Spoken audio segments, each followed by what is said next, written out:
kia đi.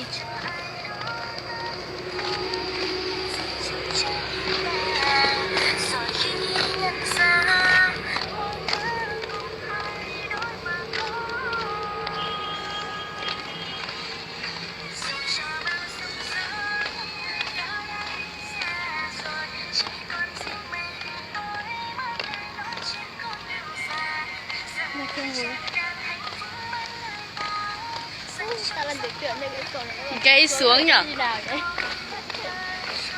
Ở đây buổi tối họ để đồ đây mà nhở?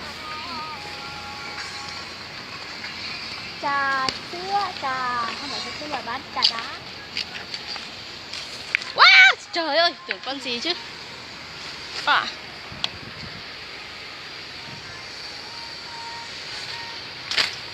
Đang gần cầu Phố Lu nhá. Cầu mới. Một cây thứ chưa?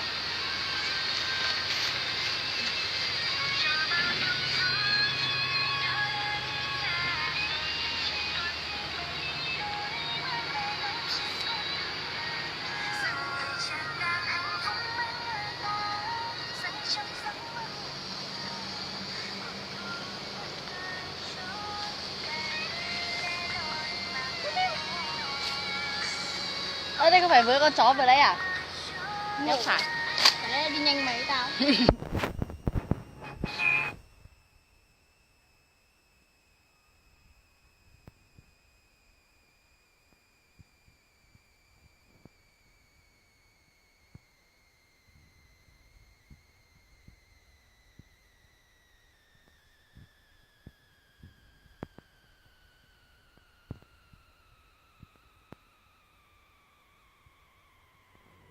Ngồi rồi.